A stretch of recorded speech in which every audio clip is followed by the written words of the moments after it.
Ja, Israel, hvordan vi tog? Er Israel en framtid? Er det slott? Er det strika av papiren og omgang til atter? Det har forståelse oppi gjønne samkommentøyene. At ikke Israel eller verur. Og jeg ofte blir det mest i menn som skriver om Israel senest 400 årene. Hva gjør det til at jeg kunne skrive så bevisst om Israel og si at Israel er fremtid? Jeg trygg til kunst alene det her. Det er ikke noe bøk til for til. Alle bøkene sier nei, Israel til Yvirskriftin. Og Gud gjør mer, jeg så jo alle av Bibelen, at jeg legger ikke pett i hva i filosofien jeg sier. Men jeg røyner halvda med det her. Kapitlet 10, jeg synes snedd i til timer som ikke leser det naturlige. Det er akkurat som det hører ikke til. Det er akkurat som Paulus knappelig holder og for å tvasse om rómbræv. Nei, om jødene i rómbræven. Men da vi hittar etter sammenhangen i rómbræven og hvordan han tosar om at ødel har vendt seg bortstor, og tosar om heidningene, og så tosar om jødene, og tosar om Abraham, så tosar han om retteskjøringene, og så tosar han om støv og stikkvande i Kristus, og i her 6:8. Ta saman tydningen av oss her, til han tosar så nek om at eneste møte ikke å komme atle god gjør noen trygg, at folk var for å spørre, hvordan så vi jødene? Og til tog han så kommer til jødene her på en annen, for vi i 12 til 16 og tosar om i minst annet hva vi som tryggvande eier gjøre.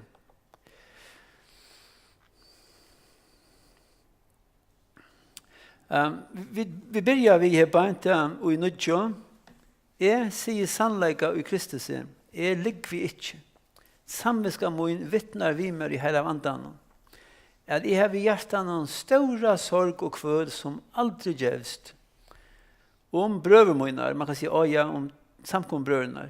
Så sier han, nei, skyld med møynar etter holden. Det det han legger fire vi. Næste kapitlene handler om skyld med Paulus etter holden. Og han gjør seg en større omegg, og han fer inn i alt det som ser kjenner Israel, så at ånden skal miskylde det her av spurningen som verur omrøder hebant snur seg om Israel. Snur seg ikke om samkomne. Men alt årgås er innblåst og er nyttig til lærde, så vi kan alltid lære ur ødlen årgås, lykka mye kvent av atla til. Men evne her er Israel. Paulus har ordet soff for dem, og her kommer seg årene, han uttrykker det, sannleika i Kristus, og jeg ligger ikke, og jeg har sorg, jeg har kvøl, og hei kunne ha bytt om vidt her. At her er kærleik. Man kan ikke si at han ligger større kærleik som Herren Jesus, men Paulus har slika kvøl for folkesøgnen, sine egna blåe, sine egna skilmannen, at han vilja bytt om. Om bæra tar kunne bli frelst. Om bæra tar kunne skilte det her, at det ikke sattmalene og lyftene og godstjenestene og tempelet og offrene til åndsja tog, det er kunst alene vi trygg av Jesus Kristus. Og hødde tar skilte det her. Jeg har fegen vilja bytt om det her, så tar alle blir bjergar om jeg så får fri skjedd. Hatte kærleik, prædika vid evangeliet, vi sånne samføring og kærleik. Året her bare er du ikke grekst, så ikke spør jeg min grekst, men da man vel hittet jo i årebøker, og hvordan er det jeg forklaret det. Særlig en som eitur Kenneth Wiest. Det var W-O-E-S-T. Har vi gjort og med det jeg vil nødvendig testamentet å forklare år og i opprunna tydningen, hva året mestjer. Og som i år til noe så snedet helt man at det er valgt til å bruke forklare forskjellig ui. Men da man skiler tydningen til det er ikke større munner. Så året jeg har bare til Lego. Det legger alt frem klart så det kan sette sammen. Akkurat som Lego. Det har sett här som stiftar och lägg att har funnit det att attan och att året passar akkurat till det som lägg och koncernen snus ju om till att sätta samman. Och till det som man säger, jag lägger till allt fram här bant så att det kan sätta samman för er invändigen, hur det bränner innan och mer. Det heter allvara som är för skillnaden, inte för samkommen här bant. Han går i samkommen men för jödna. Och så det här att det är ett annat år här på inte och det är sannolikt eller en vottan är så är. Och att det i Kristus han grundat att det kan säga att Kristus driver med till att säga att här att det verkligen känner att det här bränner innan och mer. Det är inte det som är funnit på. Men kärleken till Kristus har vi en och med den kärleken till jødiska folk. Vi det kvärt ein Røssland 4 år efter i hesen døven, hon strikar Ísrael. Ikke bare kastar på nakka, men tar en beina fyra sammen, gjør at han mønestingen og på alla möjliga måter. Ja, man ikke skal investere i Ísrael, man skal ikke kjøpe israelska vörer, og jeg skiljer vel heimeren kan skal gjette, men at tryggvand, evangelisk tryggvand, røstler 4 og ærar etter, sier Vänta till mot just. Gå tid stand inte skriva med in till det snur som Israel. Har en glömmer det inte. I morgon jag vet inte jag finns ju också har det också jag kanske ägna vippen så det var helt annat det rann ur egen jamme. Det är väl det har det gör det för att fröda till. Ägna steinen inte god. Stand inte skriva med till det snur som han. Välje att stimbra dig och välje att standa för framtid Herre. Inte allt som gör det ger rätt. Här händer en tjej i bergebor med arabarna och jödarna. Men Herren hever utvalt Ísrael till ändamål som inte är livet än. Det ändamål är inte fullkomliga fullfört än. Så värre röttemänna, god tid. Land som valde att vara skriva med att de har betalt dyra för det. Hemsövan präkvade. Du kan hitta ett time som har varit härligast mot jödna och kostar dörst det har betalt för det.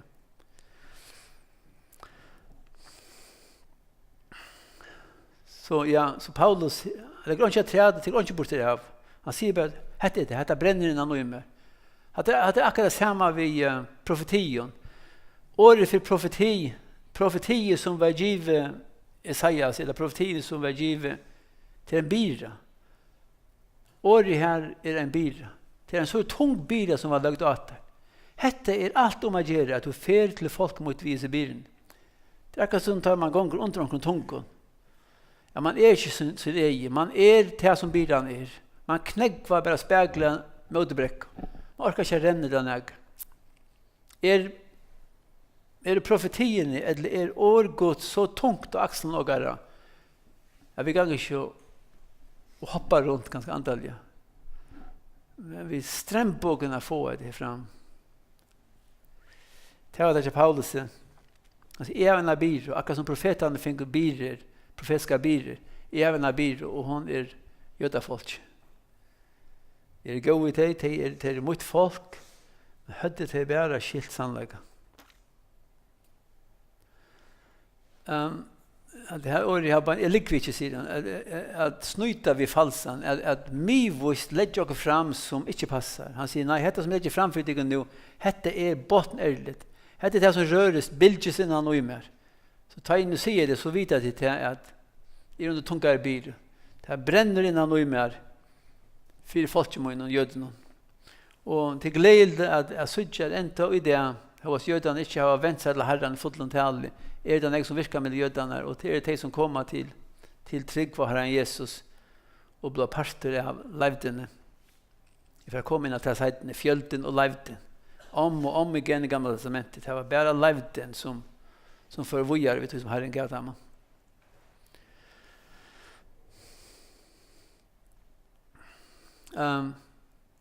Han brukar ånga som helst falsan här, att det är bara hälsan han börjar vid. Men han säger att det Det är inte snöjt det som jag säger. Det kan dessvärre inte säga om negativt som kom ur grekiska filosofin upp till en samkomstsövna. Jag säger att det var skarpt, men det blev så ansätter och vart och tjuggla om för att det skulle komma till nästa atali. Helt en sannläggen som är i åren. Och det är väl inte kört dessvärre av kristna samkommande. Det är bättre, inte alltid att man evangelisk, men det är som är mer flökt i lären. Det har alltid åkt emot i Israel.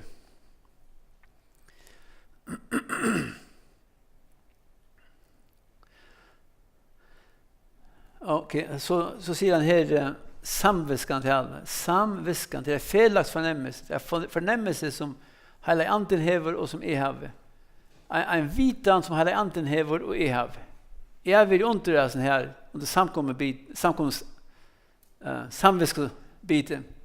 Ta hela anden hever en vitan om mig och han talar vi med och jag börjar skilja till munnen vite att det passar som man säger. Nu är det ett samarbete här, det är en samvitan med hela anden om mig. Och Paulus säger att samviskan talar, samvitanen med hela anden om mig talar att det räver om folk mot Israel.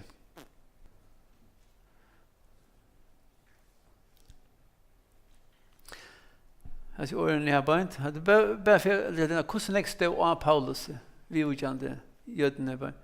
Alltså på åren jag har en kväll och sorg till siba till som jag nämnt att här var så här tung och nöjvande bilen alltså. Det ska vara bandlust, det ska vara ett annat tema. Det händer några ställen i hemmen och mellan muslimsk folk och judisk folk och det väntar sig Herren Jesus till blev kvett, alltså kappa och stotchen väck färbala. Väck frågan. Och inte det gör. Onkel sen här var det symboliska järaffärer.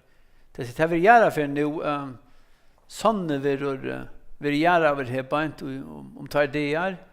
Och det gör det för att lysa för sina folk. Sonna är inte parter av judiska folket långt.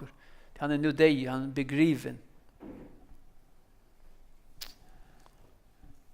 Paulus vill vara så fullkomliga kvätter av om bara jag kunde bjärka judiska folket. Eller om jag vill orda stryka av och inte och gav vana i, bara teckna jag vana. Så jag det, detta snus om judiska folket, det är inte vi samkunna göra. Kapitlarna. Det börjar vi tog och det ändar vi tog. Och jag kapitlarna är ett om att judiska folket. Men vi just show där av här så vi får stå till att just så bort ur som första versen här.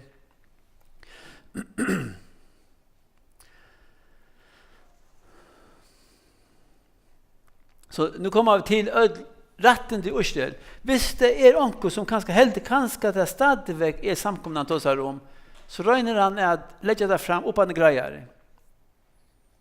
Så säger han att här är Israels män. Israel för var han? Ja, Jakob som bardes sig god. Så här är Jakobs män. Det vill säga att det här är inte Hanna Mendla eller Kirchbus män. Det här är då Jakobs män. Det här är Israels män. Och det här är jag såna rätten. God älskar jag Israel. Han förde efter dem och det var ut i öjemörskningar. Och han tog det till sig. Älskar det som sin egna son. Ära stjärnen som sin egna kon.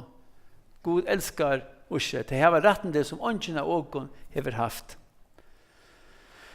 Røddin att allt det som uppenbarar vid tabernaklen och god var middelen till att visste sig törnarunnen och på imska mata vid ödlan underversen han störlaget han dörd och inte tjå i heimen och åt det. Det är Israels folk. Han tosar om sattmalaner. Och vi kommer att lycka hitcha på att det är här. Sattmalaner blev ångande gjort vid näga andra folk. Tyskland fick ångande en sattmala underskrivning från god. Spanien fick ångande det här. Det var bara Israels folk som fick det. Lovgavan, det var inte föringar som förde ner i fjall och här var god här på en boja ett hamn och högte in ut så bara halven när lovarna. Nej. Det är inte vid. Jag har sett det så ofta, men det var Israels folk. Det är det snurrar sig om här. Tempeltjänastan, tabernakeltjänastan, tjaltet som färdas vid dammon. Ingen folk åt det. Ingen folk kunde färre in i det heilaste. Prästerna kunde färre in i det heilaste. Eller ingen åt det huvudspräst som kunde färre in i det allra heilaste. Bara till. Lyften, ödlyften som är given. Jag nämnde några av de sajterna. Fädrarna. Ingen ögon kan rejboken av att Jakob det tipp ålder Abemoin ska säga att det kan inte ske. Jag har inte som helst Jakob att göra. Men hese folk känner av det. Och så är det Kristus själv. Han eisen jöd. Han kom av folkesynen Israel. Och inte förra kunde inte säga att ja, Kristus han är åkara folk. Jödarna kunde säga det. Ja, Israel eller Jakob han skulle omboa god. Han skulle være ljus for heidningarna, han skulle være ljus for tjaunar. Enda malet var at Jögnon Jakob, Jögnon Israel skulle god innføre frelse og atlandsøyna. Man ville at jødene i middelartog inntil Herren Jesus kom, skulle predika bådskapen om hin lova frelsaren som får komma. Der fikk han Abel fra honom. Og at for å være Jögnon Israel at han kom, og derfor er det Jögnon Israel at han kommer etter enn det.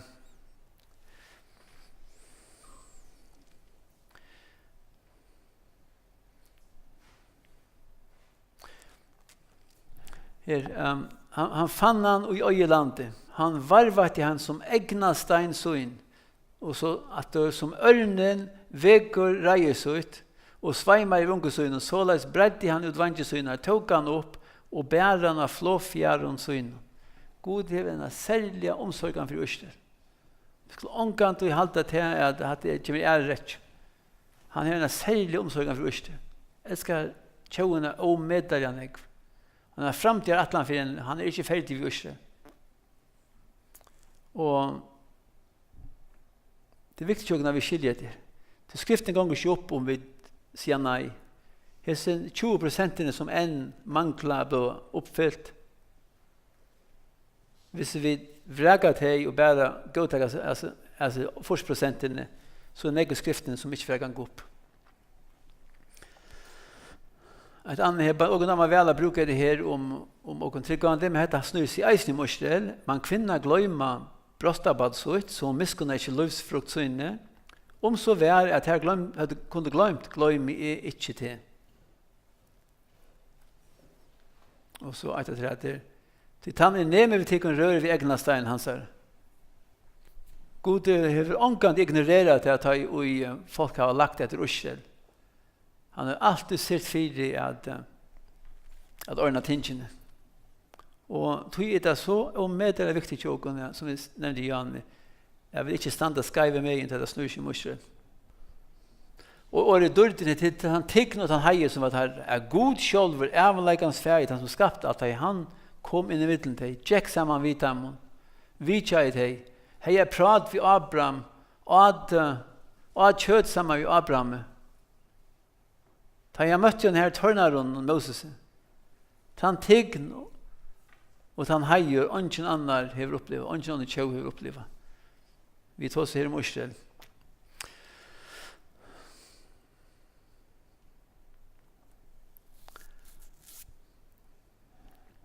Og ikke åtte det her, men det var de som fører til Israel, det var de som fører ur Egyptalandet, vi Israel til Kanansland, og det ble gått til fagna i tidsen inn i tjauene her, bare være parter av tjauene.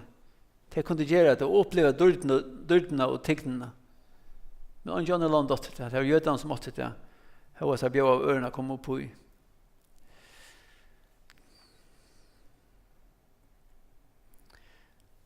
Og så er det sattmalene her, det er underskrivet vi Abraham, og det er nekve sattmalene, jeg nevner ikke at det er Moses, Israels land, en sattmal i at landet høyre tiggen til, Kanans land er tiggere.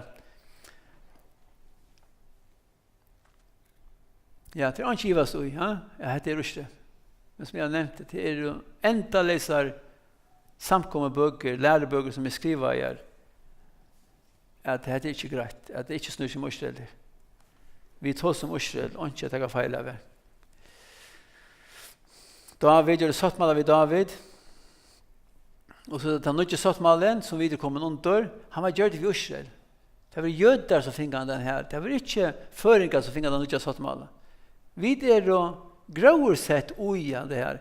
Vi finner ikke avgåen av hva som sattmålen. Men han var ikke underskrivet av vi også. Det var jøder. Og så er Herren, jeg bør komme til å si det, så ikke løp om med på en. Og så det tusenare riket hever lova fra byrjan i Gamla testamentet og alla veien fram at det kommer en høgtøy for Israel. Et tusenare riket som verur dyrdarkjent på alla møvliga matar. Ok, så bare ikke kjøttgangen jøkken og sattmalen her beint. Sattmalen ble gjort ved Abraham, og han er skje pørston. Det er så det som Gud lovar i Abraham, jeg skal gjøre den store tjau, jeg skal signa til, navn til skal gjøre størst, jeg skal gjøre en signing, jeg skal signa til, og til signa, jeg skal banna taimon, og til banna, ød folk av gjørende skulle være signa i jøgnen til. Og så er det neste sattmalen.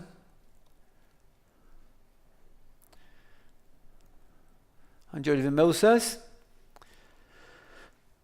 Og han gjør det av tog at det langt høyde en sattmala vi god jøgn Abraham, så utdyper han det langt og gjør det den her neste sattmalan her, lovene. Og han er tre med pørston til bøyene, til domene og til fire skipene. Ikke annet land i verden finnes jeg det. Ikke landet kommer så nær på Gud. Og Paulus, han er så ulykkelig her på han. Jødene som eier sånne, her finnes ikke alt. Det som har vært helt opp et herren. Her var møtt noen, og man kan si nesten nå med vian. Og høttet her bare skilt hvordan einfalt det er. At dette hjelper ikke.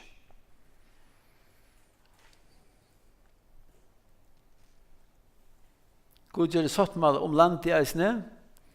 At det skulle få landet. Og hvordan for å være til at det kommer bygge i landet nå. Jeg gitt ikke et evet land, et endesavna tjøv. Jeg skal ende reise til henne, vi tydde ikke som i atle til henne. Og jeg skal ende nødja til henne, jeg skal døme fortsatt til henne. Vende atter til lyttene og lede ganges vel. Ja, tog en fes, en skånd til jøkken her. Sattmål ved David. David kong, han er i trimon pørston. Jeg skal gjøre det et hus, jeg skal gjøre det et kongarrydje, og så skal jeg gjøre det en trone i Ever. Det har vært fullført jo Herren Jesus, at han kommer som avleggere fra David. Han kom ikke gjøre noen kongalig attene til David. Hun sveigt kongalig attene. Hun gikk imot boven her Guds, og Gud sier, jeg kan ikke aldri være. Jeg kvetter av det. De får ikke adgang til det. Men en annen sånn til David, Nathan, han slappet for 18 av året. Så han her som ble kvettet av kongaten, hun stakket opp med en biologisk atten til David, hun fortsatte til Nathan, og kom så alle veien til Herren Jesus. Så det som god er i atle, det ble jøgnet først. Lykke mye hvordan alt kiksa i og jøgger egen. God er nødvendig sattmål av Israel, og vi leser om det i Jeremias 1:30. I nødvendig sattmål. Han gjør det i Israel, gløy mitt omgang. Ta han sier, vi tar som søt sammen veien, hette er nødvendig sattmål i blå og munnen, det var ikke føringer som søt arbeid. Det var ikke fransmenn som søt arbeid. Det var jøder som søt arbeid. Man sier det viser her 12 her på at dette er nødvendig sattmål i blå. Vi tykker om her. Vi der finner ikke adgångt, og vi er veldig glad for det, og ikke være stolt om det. Men vi er mjuk.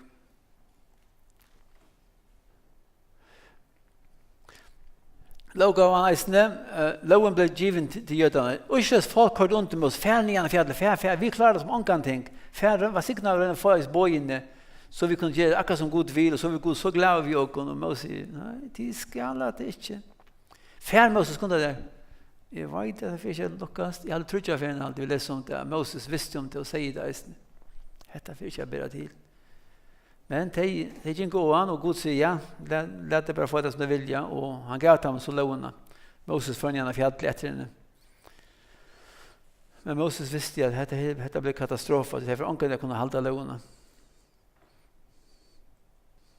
Samma vi tabernaklen og tempelen. Om ikke hva er kjøttjøkene jeg tror ikke jeg bruker for noe tog på det her. Alle fedrene eisene, det er ikke santen, det er ursresmenn. Ok, så nå kommer vi til satta verset. Jeg får ikke lese det her bare.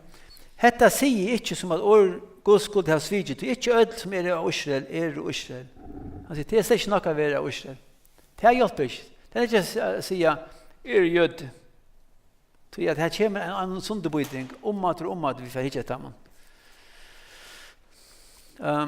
Jeg helder ølbøden for at det er avkom Abrahams. Nei, og i Isaken skal avkom få navnet til det her. Hetta merker ikke at det er bøden god som er bødene til holden noen.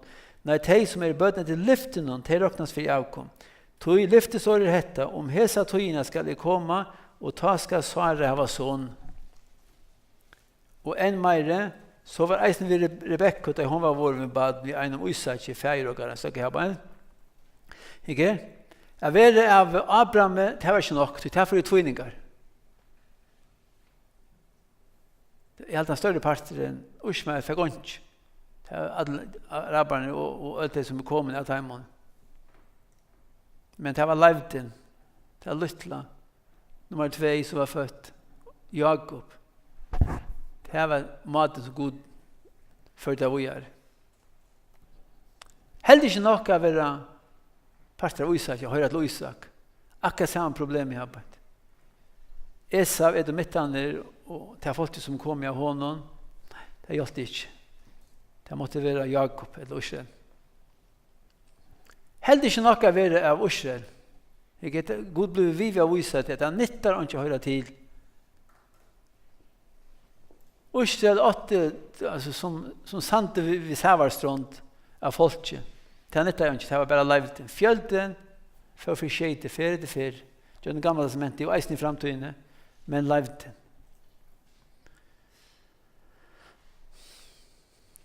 Fjølden i Babylon, det ble kalt Babylon, og Assyria kom akkurat etter, livet kom etter. Kom etter vi Kyruset, da han gav på om at det skulle være hjemme etter. Fjølden til Babal, fjølden av Orsjesmannen, men leivden Elias og noen tusende, der vil du ikke bare seg for. Og i fremtiden etter samme problemet, det er ikke han Orsjes med av at nå Trondheim stund der til. Du fjølden for skjete under Trondheim. 2 tvingar av jødene. Jeg vet ikke hvordan jøder er han nå, og så er alle flyttet hjemme, det kan skrive 25 millioner av jøder. 2 tvingar for skjete. Det er dødje under Trondheim. Leivden. 1 tvingar. Kjemst undan. Han blir via vise at han nyttar ikke at høyre ikke at de kan med seg her viktige personene i hebben. Det er alltid til favo, som er sånn å vende seg til Gud.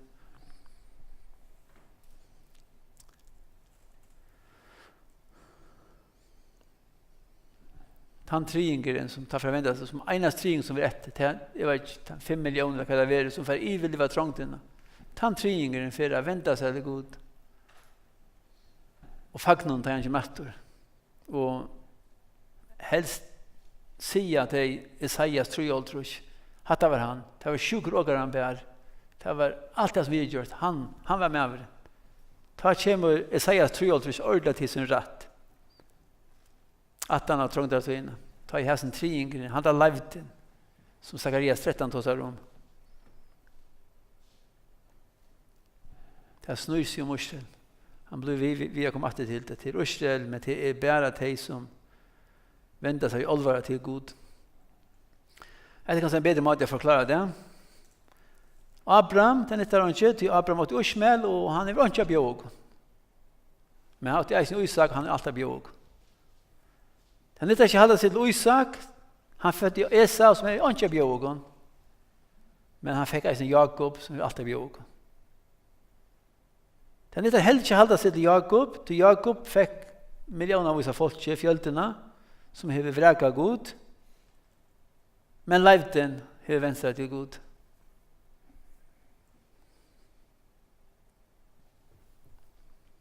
Roma sykja det gamla testamentet, og så er det ment seg attor, og så fer det at tilbya Baal, enda de som kommer fra leivdene, men så er det de som ikke gjør det, de som tog hild om Herren, Elias og de som ikke hadde bak knæ for Baal. Attor og attor, gjør han tamta greit gjød noen gode tid, blir ikke vi hankobysen her vi familjeskapet, det er nyttar han ikke, til sutja til Ishmael, Esau, fjölden, Baal, nyttar han ikke. Einast som nyttar heban er tid, akkurat som einstaklingene heban, bøgde seg for gode. Og jeg nevnte langt, 2 tringer for å dødja. Nyttar han ikke at de tringer, det kommer ikke å sutja Herren Jesus til han kommer etter i oljefjallet. Men en tringer i livet, og han får gå Herren. Så kommer vi til det neste herbeint, og det er ikke dent at kapitlen herbeint snøy seg om Israel. Den kapitlen som hever høgsta prosenttal av tilsibene til gamla testamentet, det er akkurat hesen kapitlen herbeint. Hvordan vet det? Ikke 5 trus, 8 av 33 versen. Mer enn helten av du sier bare at det til gamla testamentet. Dette hever ikke vi frelse og einstagligans å gjøre. Og det er det som de aller fleste godfrøyse bøker skriver og sier. Dette hever alt vi også å gjøre. Til suttje her på en, hvordan det er alltid for at det gamle testamentet. Og ikke tenke feil. En annen kapittel som ser avhåverdur, og det er i Apostelsønne skje, men han er legg langere så at han har flere vers, men forholdet her bare er 45%. 22 av versen her om Stefanus. Det snikker seg om gamle testament. Jødiska folk. Kristendommen er jødisk, han blir jødisk. Eller ikke elsker, rettere å si.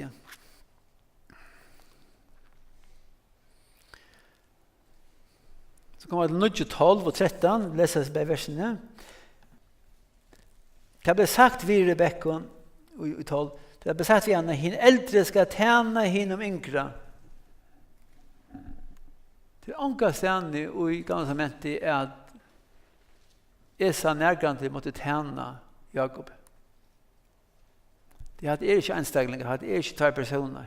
Han tosar om tar som er kommet fra dem, av dem. Jeg leser om i 1. Mosebok 25-23 her bein. 2 folkaslø, Rebekka Lorstad, 2 folkaslø er i løyvetøynen. Ur fangetøynen skulle 2 folk skiljas såntur. Anna skal være sterkere enn Anna. Den eldre skal tjene til yngre. Så han sier, jeg får ta som utvelgingen her, sier han, men jeg får slett ikke ta som einstaglinger som ble utvalgt. Jeg tar seg om tjauer som god til utvalgt til endamal. Eller ena tjau. Og det er de som kommer av fra Jakob. Og så eisne, vi kvarene heter vårs kærlegatøyn, er det ikke Esau og Jakob røver, sier Herren, to elsker jeg Jakob, men Esau hater jeg, og gjør det fjødl hans til øyemørk, og arv hans sjakalonen ur øyemørkene til bostet. Og ikke vi einstaglinger gjør det, det er tjauene han tar seg om. Og det er det som Paulus, alle min jøknån, hoksar om med det er jødiske tjauen som er tar seg om her, ikke einstaglinger. Og det er så Israel og Edom som avleggerne fra her som var Jakob og Esau.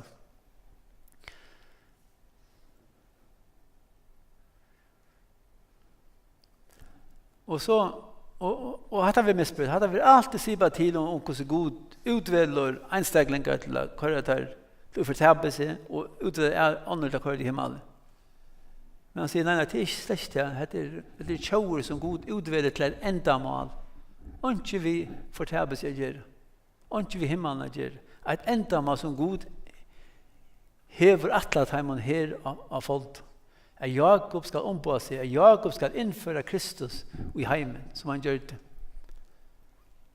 Og så sier han til Anna, og dette vil eisen på samme måte vi misbrukt her beint. Og til Farao. Farao, det sender flere for skriften, at han helte seg selv. Han selv bestemmer, jeg får herre med.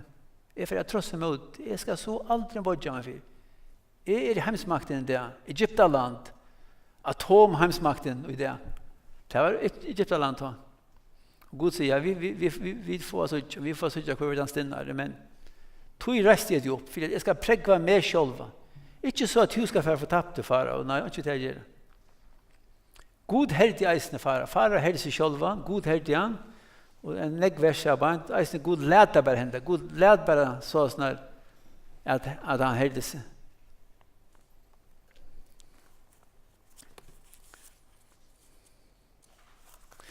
Første Samuels bok 6:6. Hvor vilja tid herra hjertatigare som Egyptar og Farao herdu hjerta sutt, nøytust her ikke å sleppa taimon og leda til færra, ta i han ledet til få av måttsuna sutt. Ikke gjøre som Farao, sier han. Farao pressar imot mer, vil ikke lede færra. Men jeg ble han stinnar. Jeg brukte Farao for å pregge meg selv. Det var eneste enda mål, og ikke annet ujas ned. Allt annat är något som vi läser in i havet. Men verset själv säger till att God och Farao bända sjöman. Det var bort av Farao. Han hörde sig själv. Han helt han skulle pröva det. Men det nyttar ju inte. God lär han göra oss kong bara till det här ändamålet.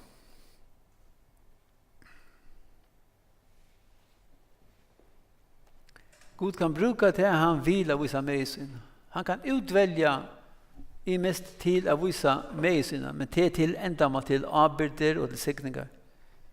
Det är det som han ger till han utväljer. Han utvalde Jakob till det här, han utvalde Farao för att prägga det som han attlade. Och så kommer denna lärklumpen, och det är ett annat som är avhåvärt, som ofta vill siba till.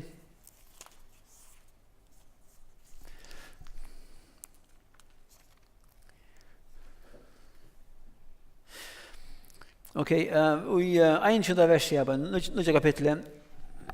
Jag vill lägga bara ge oss bara nu va. Inte en halvtimme till färg och dumt där. Ja. Och så får det ändå halvtimme träd. Gå Herre, tack för det ordet och tack för hur fer etter fer har vi pregvat det bægi vi natturene og møte natturene, bægi vi månen og møte månen, at du er tannstinnare. Det er alltid du som vinner. Takk for det. Takk for at du fer av jøgne for atlantina vi Ísrael. Håvas alt ser så dabert ut for de jøgne heimsøvene og ikke minst nå. Du fer av fullføre det, så at Ísrael kommer til den rett som du atler, og ikke for å bodja det, og ikke for å forandre det. Om så heimsmakter i det, for å røyne gjøre det samme som Farao, tar minne venner. Du har sagt det som du atler, og vi takker deg for det, og i Jesu navn, amen.